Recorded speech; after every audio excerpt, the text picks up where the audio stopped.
بسم اللہ الرحمن الرحیم۔ آج ہم ابتدائی قواعد الصرف کا سبق نمبر 14 جو کہ اسم ظرف پر مشتمل ہے یہ پڑھیں گے۔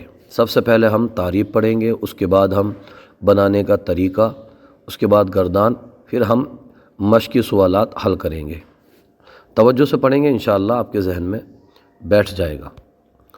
تعریف یہ ہے کہ اسم ظرف وہ اسم مشتق ہے جو اس جگہ پر دلالت کرے، اس جگہ یا وقت پر دلالت کرے جس میں فعل واقع ہوا ہو، جیسے ملعب کھیلنے کی جگہ۔ اگر یہ اس میں بتایا کہ یہ دو چیزیں بتائی انہوں نے، یا تو جگہ ہوگی یا پھر وقت ہوگا، یا جگہ پر دلالت کرے گا یا وقت پر دلالت کرے گا۔ تو اگر جگہ پر دلالت کرے گا تو اس کو کہیں گے اسم ظرف مکان، اور اگر وقت پر دلالت کرے گا تو اس کو کہیں گے اسم ظرف زمان۔ جگہ پر کرے گا تو مکان اور وقت پر کرے گا تو زمان، جیسے ملعب کھیلنے کی جگہ یا وقت۔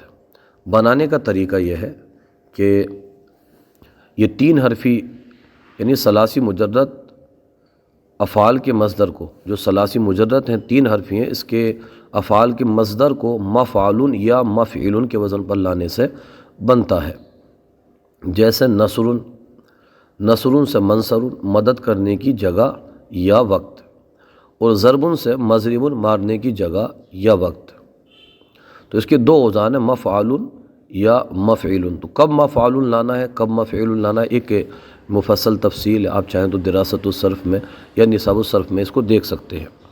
دوسرا ہے کہ جو افعال تین حرفوں سے زائد ہوں یعنی غیر ثلاثی مجرد ہوں تو ان سے اسم ظرف اس طرح بنتا ہے، علامت مضارع کو گرا کر اس کی جگہ پر میم مضموم لگائیں، عین کلمے کو فتح دیں اور آخری حرف کو تنوین دے دیں، جیسے یکرم۔ تو یہ غیر ثلاثی مجرد ہے، اس کا آپ ماضی دیکھیں گے تو اکرمہ ہے۔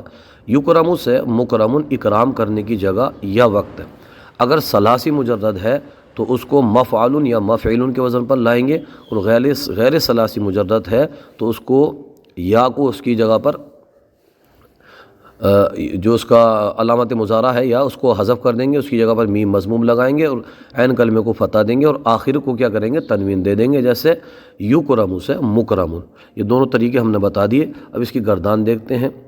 پہلے ہے اس کی جو گردان ہے وہ ہے مفعول کے وزن پر، اس کے بعد مفعول کے وزن پر آئے گی۔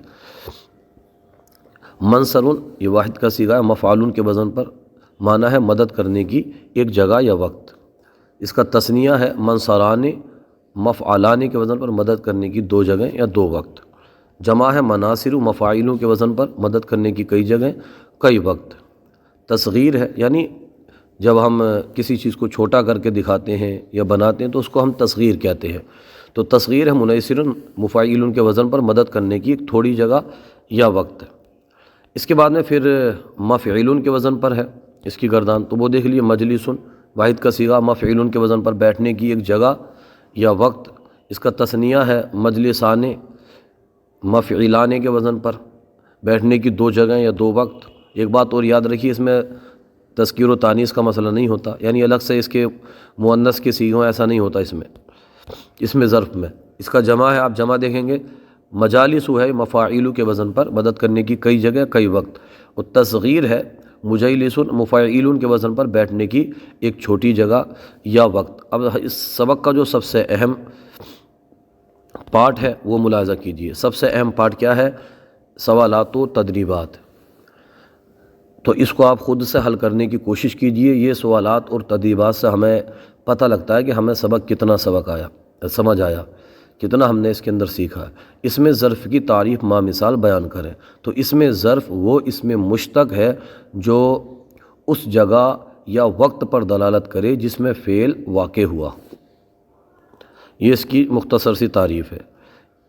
اسم ظرف ثلاثی مجرد سے کن اوزان پر آتا ہے؟ تو یہ دو اوزان پر آتا ہے، مفعل یا مفعل۔ بنانے کا طریقہ، تو بنانے کا طریقہ یہ ہے کہ ثلاثی مجرد کے افعال کے مصدر کو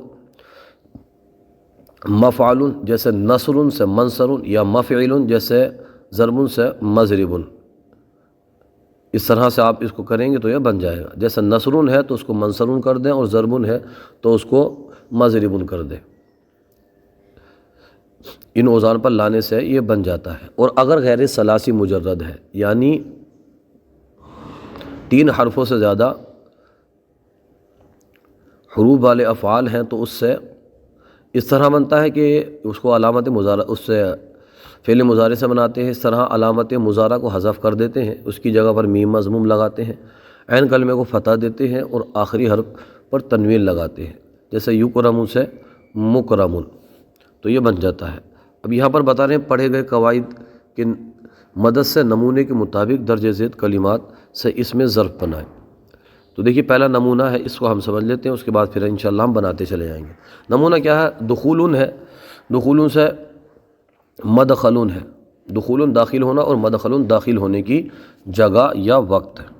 اس کے بعد میں ہے نشرن، نشرن کا معنی ہوتا ہے جیسے کہ آپ دیکھ رہے ہوں گے چیرنا، تو اس سے ہم بنائیں گے تو منشرن بن جائے گا۔ کیا بن جائے گا؟ منشرن۔ معنی کیا ہو جائے گا؟ معنی ہو جائے گا چیرنے کی جگہ یا وقت۔ رکوبن ہے، رکوبن معنی سوار ہونا، تو اس سے ہم بنائیں گے تو بنے گا مرکبن۔ کیا بنے گا؟ مرکبن، سوار ہونے کی جگہ یا وقت۔ اس کے بعد ہے لعیبن، لعیبن سے ہم بنائیں گے ملعبن۔ کیا بنائیں گے؟ ملعبن، کھیلنے کی جگہ یا وقت۔ اس کے بعد میں ہے غیر ثلاثی مجرد آ گیا یستخرج، تو اس سے ہم بنائیں گے مستخرجن، نکالنے کی جگہ یا وقت۔ یستخرج وہ نکالتا ہے، نکالے گا، تو اس سے ہم بنا دیں گے مستخرجن، نکالنے کی جگہ یا وقت۔ اس کے بعد میں ہے یکتسب، اس کو ہم بنا دیں گے مکتسبن، کمانے کی جگہ یا وقت۔ یکتسب کماتا ہے، کمائے گا، اور مکتسبن کمانے کی جگہ یا وقت۔ ابھی ہم نے آپ کو شروع میں عرض کیا تھا کہ اس میں ظرف اگر جگہ پر دلالت کرے تو اس کو کیا کہیں گے، اور اس میں ظرف اگر وقت پر دلالت کرے تو اس کو کیا کہیں گے۔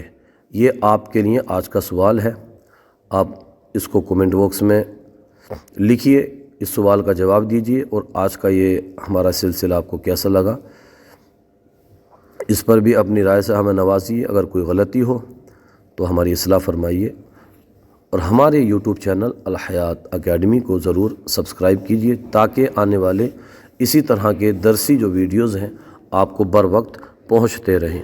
اللہ رب العزت ہم سب کو دین کی سربلندی کے لیے علم دین سیکھنے، اس پر عمل کرنے اور اس کو عام کرنے کی توفیق عطا فرمائے۔ آمین بجاہ طٰہٰ و یاسین صلی اللہ تعالی علیہ وآلہ وبارک وسلم۔